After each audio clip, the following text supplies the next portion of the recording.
Welcome, Elyse. I'm so excited. Your personality's got me like already ready to jump into this interview. Tell me a little bit about your business and how you have time to pick your outfits out in the morning and run a business. So our business is we're a biotech company, and my business partner, Joe Griffin, and I started the company about 3.5 years ago. We both spent most of our career in healthcare and pharmaceutical world, but decided we could go out and do things faster, more efficiently, and have a little more fun day to day in our work. So we launched, our first product that we launched was a product for earwax impaction, which affects millions and millions of people every day, but nobody really talks about it.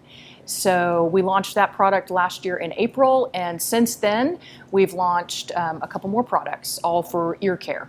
Okay, earwax impaction. What the heck is that? So earwax impaction is essentially exactly what it sounds like. Earwax gets jammed down into the ear canal. It starts to block up your hearing, can be painful, and there wasn't until we came to market a great solution for getting rid of this earwax. You really, most people would go to their doctor and have a medical procedure to dig that wax out of their ear, which was time consuming, painful, and relatively expensive to have to visit the doctor. So Earwax MD is our first product, and it dissolves earwax in about 15 minutes. Whoa. Yeah. Okay. Game changer for the category. Very cool. And okay, so you had a corporate job before this. How long were you doing that? 13 years. 13 years, and then you took the leap. Were you thinking that you might take the leap before then? I mean, maybe not, because it's a lot of traditional education, sounds like, behind your background, but when was that? When did you make that switch? I think both my business partner and I started to feel a little bit unfulfilled in our day-to-day work, so and just felt like there could be more to business. And I started becoming a student of conscious capitalism, and really had a belief that business could be a force for good in the world. And we didn't feel that in the environment that we were, had spent over a decade in. And so we thought, we can go start our own company and create the environment and the type of products that can change the world. Nice. So what's it like to be a woman in entrepreneurship, but still be able to, I don't want to say lean on the fact, because you don't really need to, girl power, but I don't want to say lean on the fact that you have a male partner, but what is that like, and how is it benefiting you, or maybe even taken away from you as a female entrepreneur?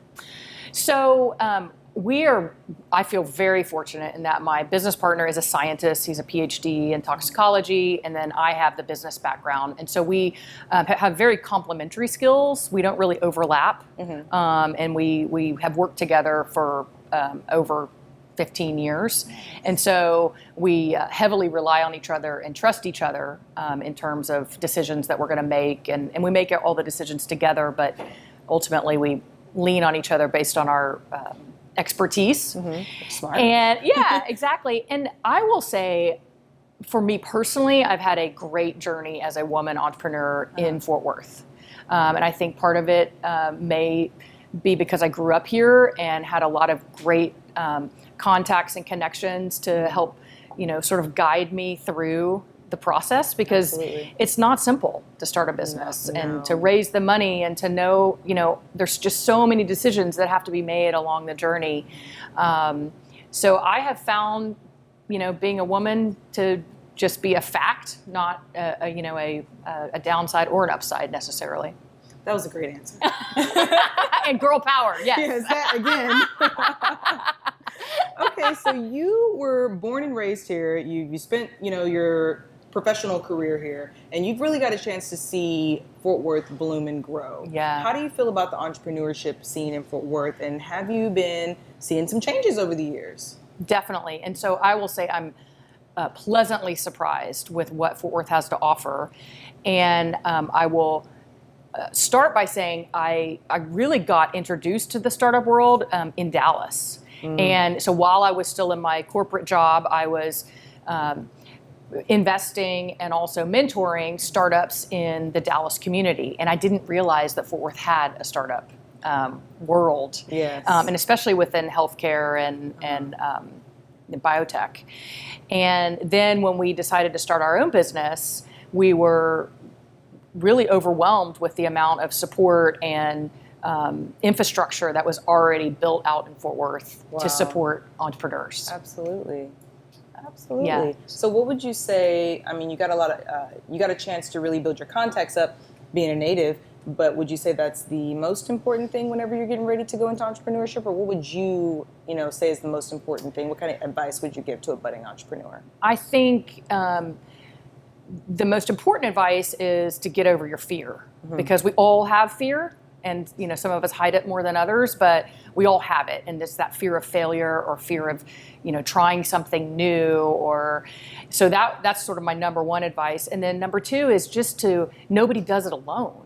And so whether they're contacts you've had since childhood, or they're people you're just meeting at a networking event, yes, those people can make you don't even know what kind of difference they can make in your journey. But you're going to need those people, because you can't do it by yourself.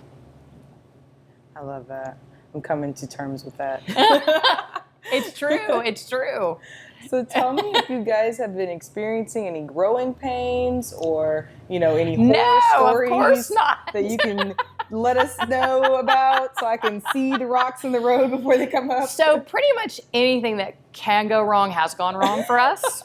I'll just lay that out there. Okay. But we have this mentality within Eosera that whatever goes wrong, we're going to fix it. We're going to figure it out, and we're going to fix it.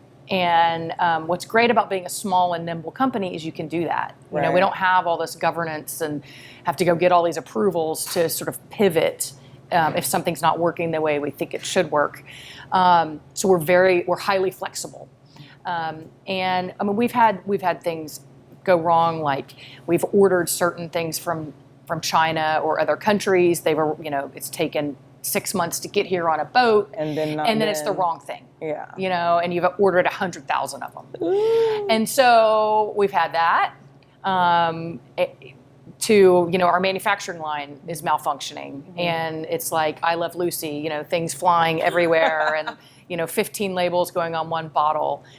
But it's all about how you sort of embrace the things that go wrong. And Absolutely. so we just keep a positive attitude, and we get through it. I love that. I love that. But it's gonna go wrong. But we're gonna fix it. But we're gonna adversity. fix it. It doesn't matter. I love that. Yeah. So where do you guys, it sounds like you have a lot going on, but where do you guys see yourselves in the next, 5 years, 10 years? What are your goals for the company? So we, our